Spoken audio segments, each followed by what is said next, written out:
Welcome to the Middle Age-ish podcast, authentically and unapologetically keeping it real, discussing all things middle-age-ish, a time when metabolism slows and confidence grows. Join fashion and fitness entrepreneur Ashley Badowski, former Celtic woman and founder of the Lisa Kelly Voice Academy, Lisa Kelly, licensed psychologist and mental health expert, Dr. Pam Wright, and highly sought-after cosmetic injector and board-certified nurse practitioner, Trisha Kennedy Roman. Join your hosts on the journey of Middle Age-ish. Hello, everyone, and welcome back to Middle Age-ish. My name is Trisha Kennedy Roman, and I'm joined here today with my co-host, Ashley Badowski, Lisa Kelly, and Dr. Pam Wright. And we are looking forward to our guest this evening. It is Dr. Amber Tichenor, and she is a female rivalry expert. So this should be really interesting, especially as a group of ladies. Not that we're rivals, we're actually good buddies, but women can be quite rivalrous. They can be nasty. Yeah. And I think that it just transcends across all decades. Like you would think that it's more middle school, high school nonsense. But I mean, I've come across it over all of the years. And why? I think it's in different ways now. Like as you get older, there's still rivalry. There's still mean moms, you know, but it's I think less obvious, maybe more passive, I think. I do think it's really, a lot of it's security and maturity. And I think in your 40s, you kind of know who you are. And I know that's evolving. I can see that even talking among ourselves, I can see, okay, I want to get to where Ashley is. I want to get to. I don't know about that. No, but it's a level of acceptance in yourself. And I mean, I'm really thankful for my goldfish memory because I don't remember anything. I don't remember anything people say. I don't remember what we're fighting about. I've fallen asleep in arguments and then go, oh, I don't know. What was I talking about? Oh my gosh. So I'm thankful for that. But I do think you get to a level of just being secure in who you are. And the rest is just, and that's why I'm always amazed at like people my own age still like that. See, that's what I see is so sad. I just don't understand it, to be quite honest, because I feel like you try to evolve as a human. And if you're stuck in that mentality, because think about it, that's middle school and high school, in my opinion. Like that's right. So if you're stuck in that mentality, you're not evolving. I just think it's sad. People hurt people, you know, I mean, that's and that's so true.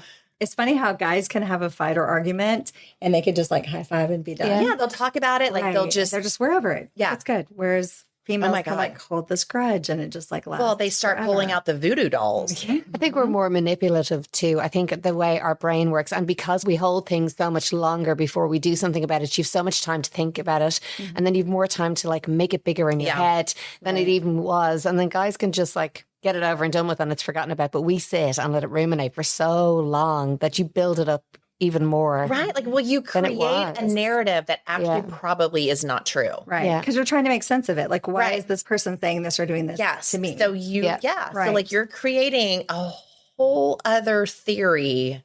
Yeah. And it's probably like 5% true. But you've gotten yourself so worked up that now it's, you know. And it's so hard. And I think we all work with women, don't we? We all like, we don't work with men. Well, I obviously work with my husband now, but like my past life was all girls as well. So it's like super prevalent. I have to say though, like I know I've said this before, but I never felt that working with women. I never felt that rivalry thing. And I think we were really lucky in that when we were employed in Celtic Woman first, we were all so different that you kind of couldn't, there was no rivalry because I couldn't do what the other girls could do. And it was just like a really nice dynamic.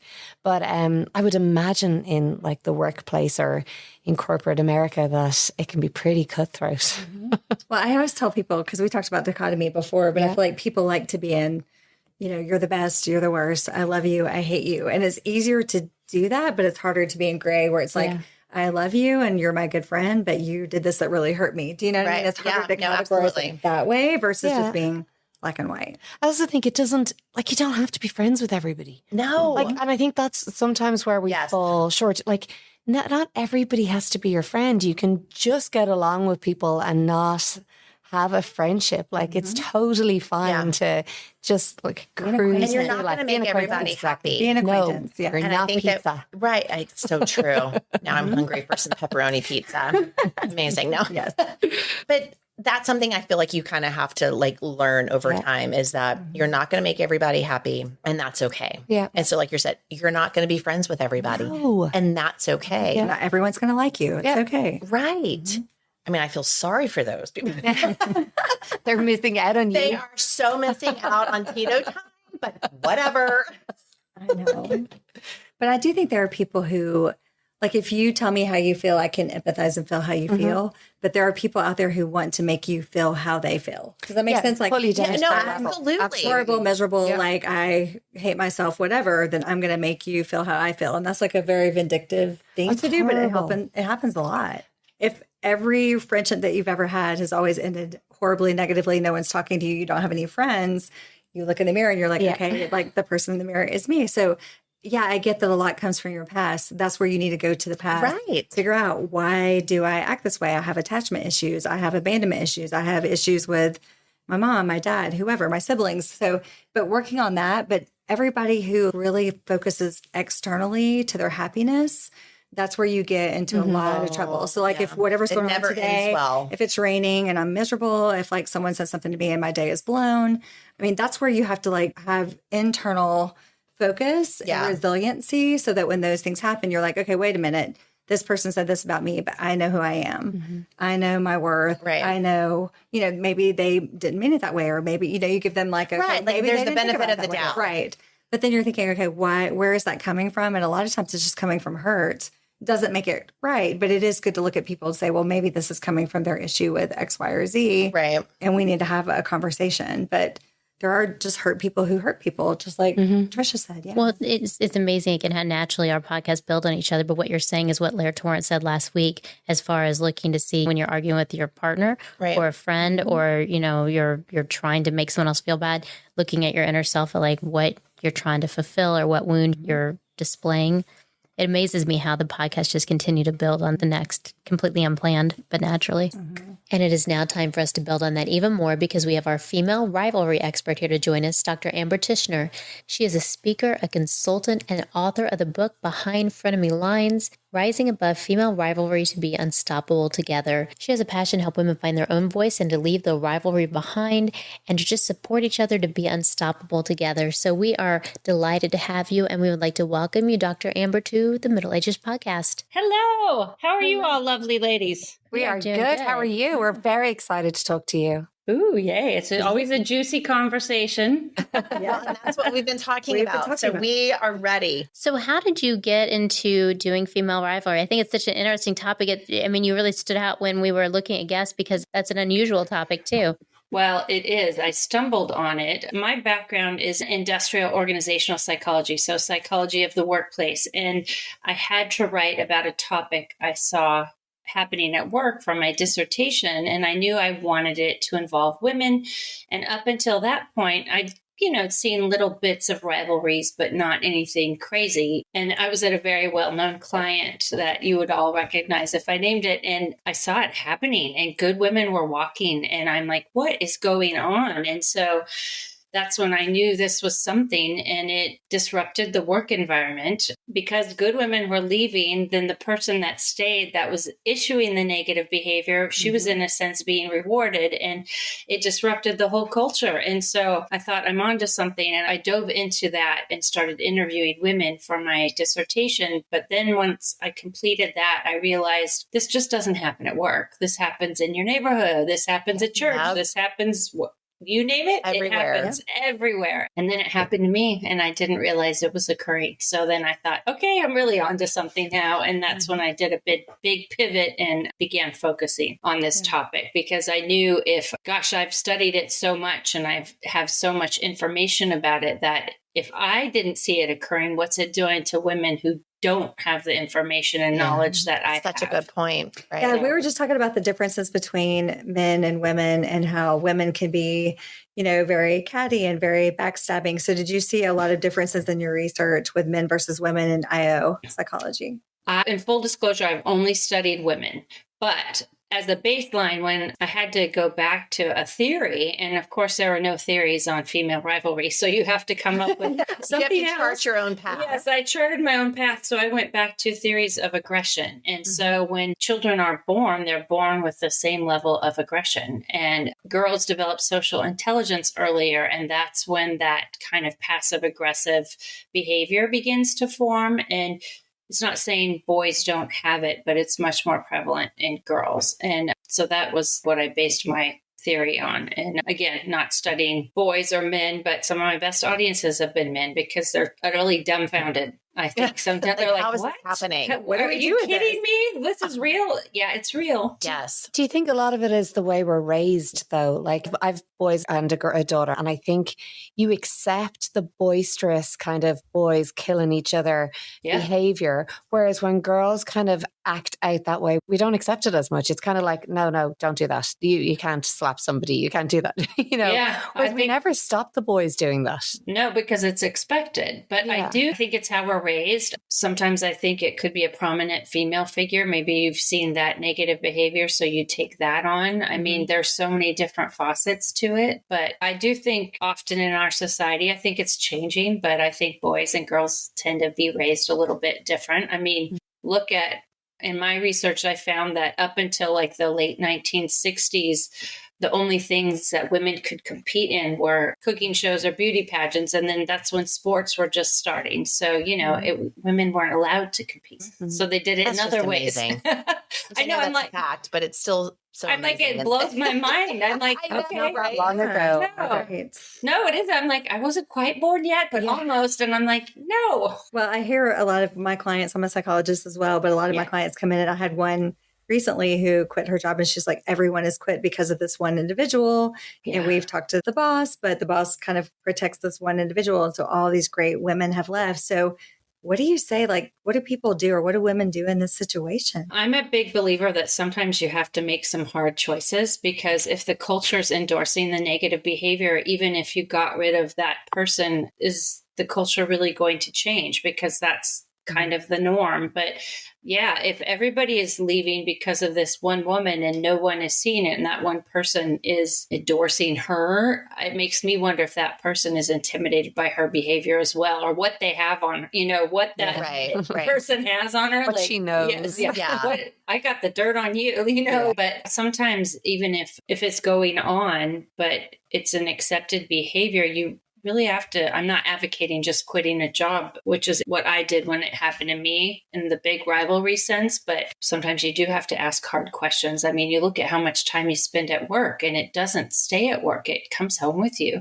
Do you focus when you're looking at female rivalry on a certain age group? Because we were talking about, you think Mean Girls when you're younger and high school or middle school, but really that can kind of passively go on throughout adulthood. Is there a certain group you focus on, or just do you see that with all ages, all stages? It's all ages, all stages, unfortunately. And it starts so very young. I remember when my daughter was in kindergarten and she came home and was saying things, and I thought, oh my God, I thought I at least had until middle school, but no, it was happening on the playground. But you think like high school or college years, or your, young workplace, a young, gal entering the workplace, those might be the more common ages.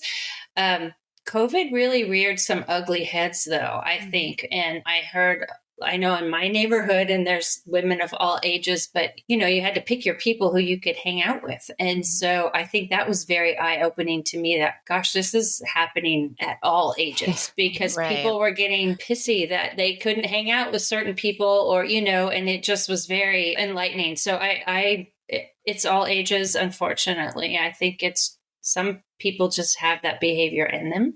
Mm-hmm. Do you think, we were just talking just before we came on, so these kind of reality shows we were talking about, Real Housewives and Selling Sunset and all those kind of things, do you think though that they play into the female psyche going, oh, this is okay, my behavior is okay, I can behave like this because this is the way they're behaving, and look how gorgeous they are? 100%. 100%. And they don't know that it's fictional. No, I think some people think that's all real, but it's I know that's scary in itself, for sure. I think pop culture, I think reality TV shows, I think social media, it all plays into it. There's a common misconception that it's a cat fight, or it's women being dramatic. But if you really look, there's little rivalries or there's little things that aren't nice. But if it's a full on blown out rivalry and it continues, then I often think that turns to a bullying situation. Right. And I've talked to some women, and I can't diagnose that, but I would say that they've had PTSD as a result of it. Because if you say that you will never work for another woman again, or you will never be on an all-female team again, or this is heartbreaking that you have no female friends because of what has happened to you, then it's not just a behavior to be made fun of. It's tragic. It's, women are half the population in the world. Why can't we uplift each other? Right. So why do you think, because that's what we were talking about before you came on, like we have the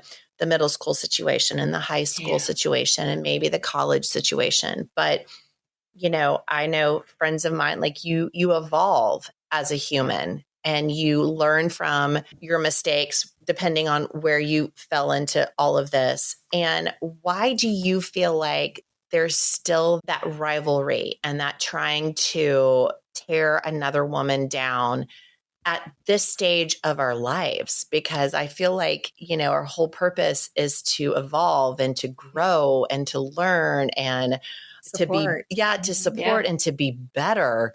So why are there still these struggles that should have been left in the past from lessons learned and repented and to, grow and be a better human? So like, why is that?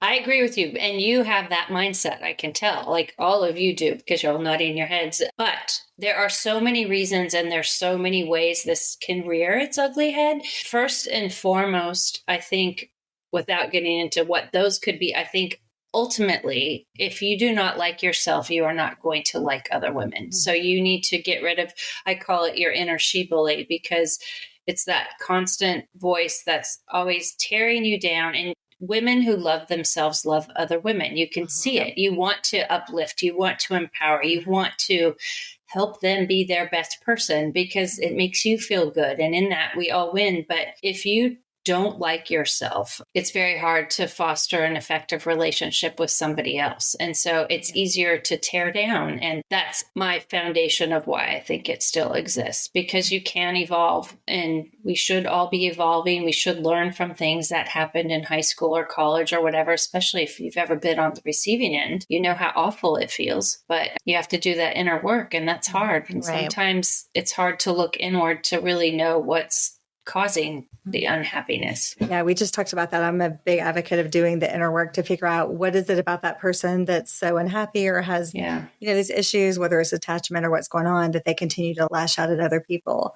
Yeah. But if you're dealing with someone that is doing that towards you or towards other women, what do you recommend that they do if you're the target of that? It's hard. And it's funny. My daughter and I just had this conversation because that's how the world works. It's how the world works. I'm like, when she goes low, you go high. So do not stoop down to her behavior, because this person she's dealing with is very reactive. And I said, you can only control one person's behavior, and that is your own. And so often when you are a target of this ugliness, it is personal because it feels personal and it feels awful. And women tell me how alone they feel. And if you can at all, step outside of that to know that you're probably in the wrong place at the wrong time. But if it's not you, it would be somebody else. But try not to take it personal. And then, depending on the situation, if it's work or home or your neighborhood or whatever, try to back out of it a little bit. If you know that you're in the way of this person for whatever reason and you're a trigger for her or what, try to figure out, okay, look at the relationship and look at what it means to you. I do feel those mean girls, though, are very good at finding the victim.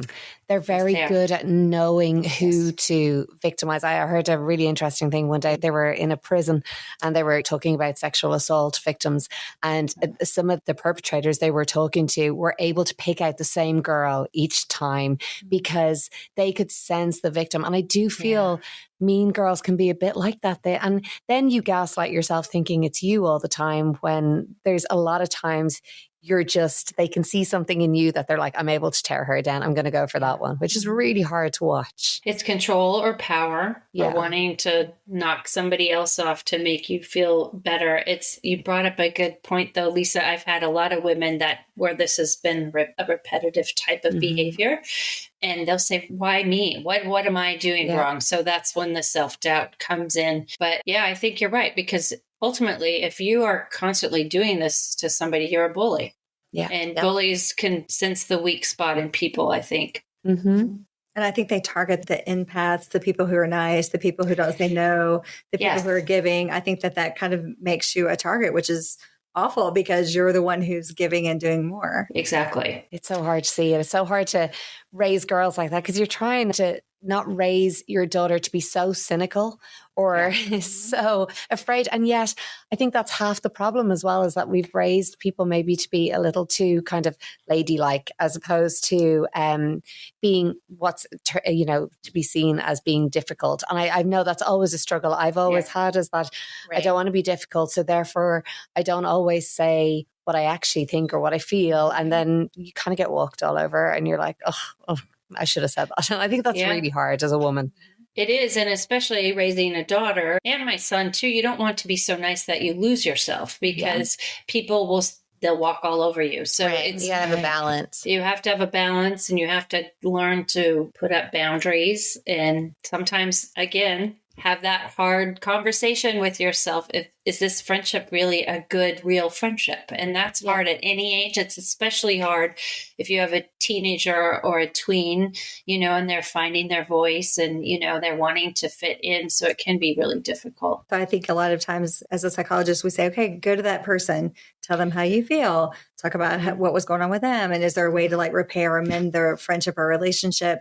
At what point do you say, okay, this is more toxic versus this is someone you can work this out with? It depends on the person, because I'm an advocate of going straight to the person too, whether it's a personal relationship or even at work before you would ever, bring somebody in. But you have to also realize what your expectations are. You shouldn't really have any, unfortunately, because chances are that person will deny it. If it's a really good friend and you've been friends for a while and this behavior has kind of always been there, like if you feel like you're walking on eggshells, or, if you leave the room, you think that she's talking about you, you just have to kind of look at it. Is this worth it? Has she really ever been a good friend? Those hard questions. If something has changed, I've talked to women that will say, we used to be good friends and then she totally changed, either out of jealousy or who knows what. I would say bring it up, but I'd also say be aware that her response may not be what you need or may not be what you're looking for. And so then that's never easy either. So what do you do then? Or she might deny it. So when I dealt with that at work before I left, I brought it up she was my manager. And I said, I put it all on me. I said, I think we could have a better communication. What can I do? We have the same end goal and we're looking, down the same path. What can I do to improve things? Oh no, there's nothing going on. There's nothing wrong. And she completely denied it, which shocked me. But I think in hindsight, when I looked back, it was, I took that power from her because I caught her off guard. And so when I caught her off guard and questioned her about it, she denied it. But then yet 2 days later, she went off on me. And I think, who knows if it's from me bringing it up, but it was a total contradiction to the conversation I had, wanting to talk to her about. So just don't go in with any expectations. You bring up such a good point too, because I talk to, even in high school or middle school, girls who are like, okay, everyone doesn't like them, but they won't stand up because they're all afraid of her. They're all afraid if they, and so then there becomes this mentality of oh, wow, I can't be the one person to go against them because everyone else is supporting them because they're fearful if we say anything that she's going to retaliate. And then you don't know at that age too, there's kind of that pack mentality while brains are still being formed. And my mom would joke and say, you all turned into one brain at that age. And so that is true. And it's like, okay, then they would all turn on me, even if they felt the same way. They don't want to stick out. Right. So, which is so sad because again, the whole supporting each other should be where we are, even at a young age. It should be. And I know it's so hard, but it's, yes. You see, with your clients, all right, so these, I can't even say mean girls anymore because it's mean women. I mean, we're now in our 40s and our 50s. Like, do you see a moment where that person has an aha? And what does that look like? Or is that possible that they can finally move their life in a positive way and realize like the damage and they repent or whatever that's like? How does that person move forward in a more positive way? Because again, like that's what we've talked about. Like that's what we all strive for, is that we strive to be better and we strive to make a more positive difference. Because you can't just, I feel like you probably could, but you shouldn't live this life in that same just cycle of mean girl, then you become a mean woman. Yeah. Like, what do you see how someone can move forward? So I think it's first one, recognizing that you have done that. It's a very hard thing for women to admit that they have been this way to other women, because there's a lot of shame involved with it. And whoever wants Absolutely. that, so it's that first step. But I would so love to interview like both women. Often I've only interviewed the woman that was the target, but on a couple of instances, several women have told me, these were instances taken out of a work context, that the woman was just horrible at work. Like the stories were horrendous. But once they no longer worked together, I vividly remember one gal said, we ran into each other at a wedding, and this gal that had tormented her for years in her career, she was an absolute delight. She was lovely to me. And I've had a few other women actually have said the same thing, that once they're taken out of that context where you're viewed maybe a so-called threat for whatever reason, you may not even know why, but where the other woman no longer deems you a threat, that then it's not a problem anymore. But to go back to what you said, Ashley, I don't know. I don't know if you, until you do that hard work, your own inner work, if you have to retrain that muscle to not act that way. I think if you're a repeat offender. Right. So, no, absolutely. Yeah. And so if you don't train it, old habits slip up easily. But I know some women that they know, I was a mean girl in high school, and they will say, I feel horrible. And they've, gone out and tried to make amends and want to apologize to folks. I think to some degree, we've all had those moments. Of course. Yeah. But it's looking inward. If you're constantly doing it, I don't know that do you have the capacity to even look inward? I mean, right. I don't know. The capacity to change at that point. I mean, if you can't recognize it, and if your life hasn't got any happier, and if you haven't got any more secure in yourself, or, I mean, do you ever have that capacity to change? Because obviously the things that will bother you when you're in your teens shouldn't bother you when you're in your middle age. That's what startles me so much, is that you see women recycling from such a young age. And then you're just like, but that's not what your purpose is. Like your purpose is to get better and to move forward and be positive. And I find it so sad. I think there has to be, though, empathy as well, because, oh my gosh, yes. I've always been a very empathetic person. And so I've always been kind of one that sought out the underdog. I'm going to go sit with the kid no one's sitting with. So I think, though, if someone doesn't have any empathy, they're not going to even care how that's making the other person feel, whether you're in kindergarten or you're, middle age or older. I agree. And I also think there's that victim mentality. If you're always the victim, you're always going to feel that maybe you're not good enough or somebody's out for you. So what can you do to get ahead? Yes, I agree. I think the empathy is key, because if you have it, you don't treat people that way. That's so true. And you can be better. That's the thing. When you see these women who tear each other down, like, you can be better. And then your life is better when you're not tearing people down, or the mean woman. Like I said, I don't feel like it's mean girl, because, we're in our 40s, 50s, but you're not happy. And when you realize and you embrace what your actions are, and you do the self-reflection or whatever, life is so much better when you learn that lesson of kindness and grace. And that when you lift another woman up, you actually lift yourself up. Oh, I mean, I don't mean that in a selfish way, but that's how life is. Like, if you lift up, you get lifted. If you give, it does come back to you. Yeah. I just think it's sad that that's a lesson that some women don't, no matter what their past is. Again, I mean, I wasn't the model child. I was not the model middle schooler or high schooler, but I believe in karma, and I walked that walk, and when you see the other side of seeing each other in such a positive way, and that there's places for all of us in this world of business or talent or whatever it is, it just makes your life even more enriched. And it makes me wonder, you bring up such a good point. I agree with everything you've said. It makes me wonder if the woman or women that initiate these types of behavior, have they not ever lifted up anybody? Maybe they've just tore down, so they don't know what it feels like, because inadvertently you always get lifted up when you lift somebody else up. And you're right, it's not for self, it's you're doing it because you want to, but it feels so good, you know, to see somebody else shine. Right, like, but your soul feels it. And I think that's like, that's such a good point. Like, maybe they've actually never had us. They've never done it. Experienced it. And then when you do, and you pause and you have a moment of self-reflection, which is hard.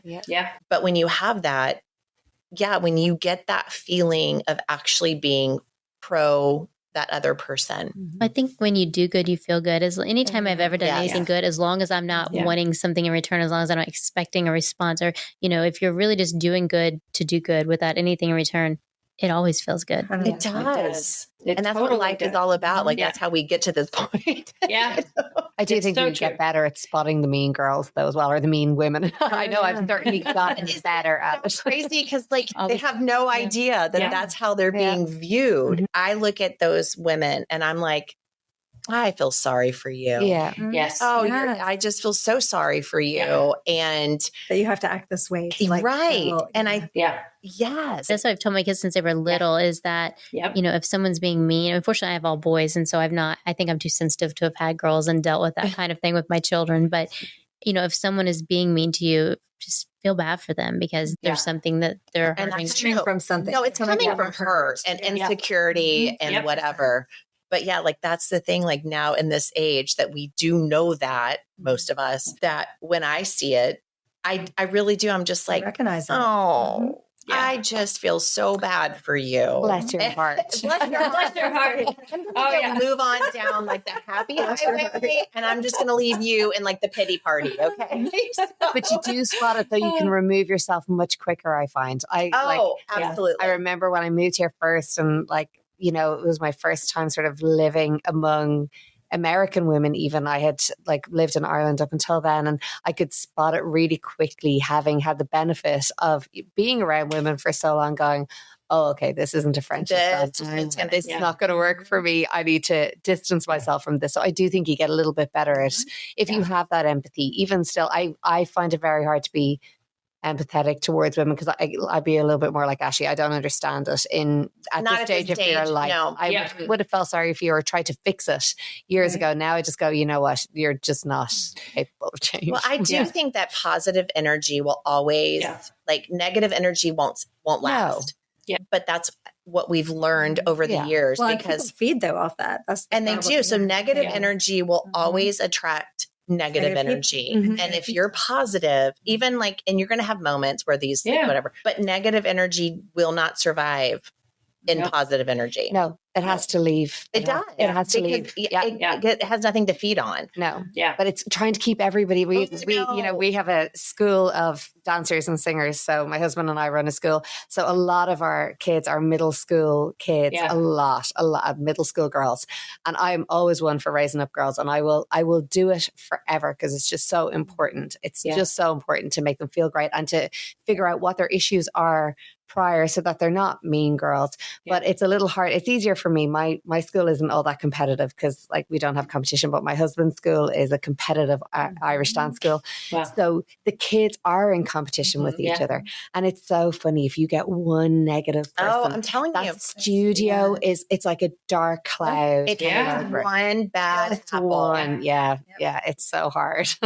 Well, that you got to call it out then, like change it. You change it quickly and quickly. That's the thing. Change it quickly. Yes. But, you know, I thought something Lisa said one time was really cool. I don't know if it ever was on a podcast, but we talked about it, is that Lisa, as a professional singer, she was never one to not tell people about audition or something. And I think that's because you know that that's not the case with a lot of anyone competing for something, whether it's a job interview or, you know, dance, song, acting, whatever.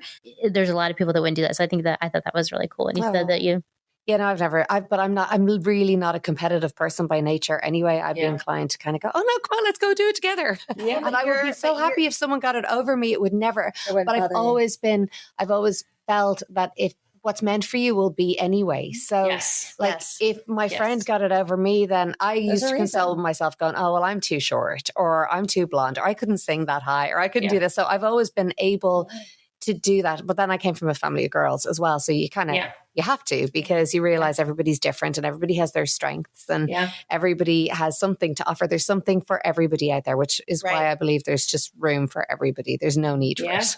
Well, it's the abundance. I love it, because I think that way too, because you just don't know where life will land you. No. Yeah, life will take you exactly where you're supposed to go. Yeah. You just have to trust in the process, but you have to be gracious during that process. It might not be what you had envisioned. Nope. It never usually is. Never is. Say, Lisa, it never usually. Never. No, I gave up planning a long time ago because I'm like, there's no point. I know. Because you just balls everywhere. Can't make it happen. No. I so hope that women, like, at some point in their life, just realize how amazing embracing and uplifting other women. Like, it's just it's a powerful emotion. I wish contentment for them. I just wish for women to feel content. Yeah. How do you recommend that people, because I do think it's generational. And I think that we can teach our daughters to be better, more loving, more kind, accepting people. I've had that conversation with both of my kids too. And you're not going to be a BFF with everybody, but you can always be kind and you can always include, and you never know where that will go. Like if you're at lunch and somebody's alone, ask them to join your group of friends. Like, you just be aware. I think it's that being aware of what's going on and kind of looking around and not being so caught up in your own zone that you don't really see what's going on the outskirts. But maybe you think you have enough friends, but you meet somebody new and she could be your new BFF. You don't know, but you can always include and always be kind. That's correct. Bottom line is my lesson to my kids over. Yeah, you're right. I think that's just like a lesson for everyone. And I think you can be kind and you can show grace and not looking at social media as, oh, they left me out, or that, because that's like what we did not grow up with at all. Obviously, I did not grow up with that. But now it's like, oh, they don't like me. They just excluded me. And I'm like, well, maybe, they had this in common, or they had this going on. And so, like, looking at it in a different way versus like we're in or out, like black and white. I hate dichotomy. I want people to be in gray. So it's really hard to do that sometimes though with social media. Oh, it's awful. And I think I'm so glad I did not grow up with social media. My God. Every week. We say that every week, is that we are so thankful that was not the world that we grew up in. Well, there's the FOMO. You feel like you're missing out on everything and nothing was publicized. And I'm like, well, would you want to be invited to everything? No. Like, you got to find your people. So I think it's being confident in who you are and loving yourself in your own skin and being drawn to the people that feel that way about you in return. And that's hard at a younger age. And social media surely doesn't help. But no, it doesn't. But I would love to see them, like, women bring up other women, girls bring up other girls. There's room for all of us. Everyone has great talents. Everybody has a place. How do you lift up one another? Because, guys seem to be able to, like, high five and just move on all their issues. And sometimes we just get stuck. It's easy to, I know, I always say as one of my examples that if you have Phil and Bob in the boardroom and they have a fight or an argument about something, an hour later they could be on the golf course having They just go for a beer and they go for some golf and they're best friends. Exactly. And women, it will fester. And it's because I think women, we always find we compare ourselves with our own identity by viewing other women. And so if we can quit the comparison game and be accepting of everybody and less critical, I think that's when we can start to move forward a little bit. I know for myself, the comparison is really on social media for me. I know there's times I posted on social media, I've been screaming out at my kids, like, "Okay, everyone smile, get ready." And we post this really happy picture, but really it was a nightmare prepping it because, so that is a highlight reel. So I know as an adult, that's probably my biggest downfall is social media. And, even though everything's perfect on social media. Yes. Nobody posts the tears. Like that no makeup face, No. pajamas, like that, like no. Messy house, all of that. No. Social media is the perfection of pictures. Yep. Yes. And it's not real. No, it's not real. No one's kitchen looks that great. No one's child looks that perfect all the time. It's just. I can tell you if I've ever posted a picture of my kitchen, everything is shoved to the side that's out of view. Okay. And then that kitchen looks really good. I've actually saw that before. Not your kitchen, but I've seen that before where someone said, okay, and she's like a big blogger, like with like organization and kitchen and decorating and stuff like that. And she's like, okay, I'm going to be super raw. And she panned and she like, okay, she had her first, her first clip. And I mean, I was like, that kitchen is amazing. Yeah. And then she's like, okay, so now here's the reel. And she panned and it was just like that. Everything shoved to the side. That's reality. It was like, that is social media right there. Yeah. Yeah. That everything looks perfect, but all the bad gets shoved to the side. But then you're looking thinking, oh my gosh, my kitchen never looks that clean. But and really now I'm going to have to work and I'm going to have to scream at my husband and my kids, like, you had to pick your stuff up, not knowing, I should say, that the other half of that is total chaos and looks just like everybody else's kitchen. Yes. We just hope that women can be better. Yep. Well, I hope people listening, if you're the mean girl or mean woman, that you think about how it's making other people feel. You have a coming to Jesus. And if you're the person, and Jesus is going to win. He's going to win. I mean, you need to get right with Jesus. Let me tell you that. For those that have been taking it too, I hope that they realize that, just thinking confident women are not going to make other women feel bad. Someone is definitely hurting if they are trying to hurt other people, feel bad for them. Have empathy either way. Yep. They're doing it because we've said this, but it's coming from a place of hurt. It is. Yeah. Okay. And sadness. Yeah. Well, it's been awesome talking with you tonight. We were so excited. You're so easy to talk to and such an interesting topic and such an important topic, I think. Thank you. I've loved chatting with you ladies. This is fun. I haven't chatted with 4 people at once. I love it. Oh, well, you'll have to come back. Another time. I would love that. Thank you so much. Thank you. Nice to speak with you. Nice to see you. Have a good night. Bye-bye. You too. Bye-bye. Bye. She's spot on. Yeah. Well, and I think it's like we talked about before she came on. I think that this is like a very valid topic. Yeah. Because those women are out there. And I think it's important to continue to get the word out that empowerment is what's powerful. Yep. I think women too are very afraid of conflict. What she was saying about when someone goes lower, you go higher, you're taking down their ammunition of being defensive by saying like, hey, I love you. I care about you. I want this to work out. If you approach them in this way and they're still aggressive, then okay, this is not a person that I need to really have that kind of relationship with. But it's so important how we approach people. Even if we're hurt, how do we go about saying what we need to say? Because again, I'm positive attracts positive and negative will never win. And I think even those that might listen to this and they may be in their 40s or 30s or whatever, and they're still stuck in that really vicious cycle of that mentality, you can be better. Yes, you can. So I think that that's super important too, is because yes, I was that person. And my life now is so much better when you have that self-reflection and you acknowledge and you're humble. And it feels good to oh my gosh. And with that comes empathy and with that comes grace. And I think, you guys know me now and it's genuine. I don't BS at all. Like it's genuine. And so anyone listening who feels that that's just their path, that isn't actually your path. Like you can be so much better.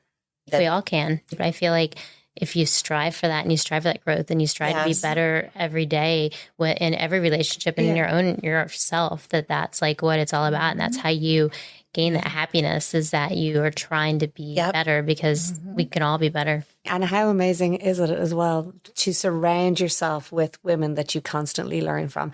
I'm so grateful for the time that I've spent with women and even learned how I don't want to be. How, even to be able to look at them and go, okay, I love you. I never want to behave the way you're behaving. There's little learning nuggets. Absolutely. So I will always be really grateful for the women in my life. I just, like, I couldn't cope without my tribe. Or you girls included. Because you're not supposed to. You are not supposed to make this journey by yourself. No. Well, cheers to being supportive and nice girls. Empowerment. Women empowerment, and it matters. So 100%. Be kind, be gracious. The Colini, which means the girls in Irish. Oh, okay. Yeah, I love Colini. Okay. Thank you for joining the ladies of the Middle Age-ish podcast as they journey through the ups and downs of this not young, but definitely not old season of life. To hear past episodes or make suggestions for future episodes, visit www.middleageish.com. That's www.middleageish.com. You can follow along on social media at Middle Age-ish.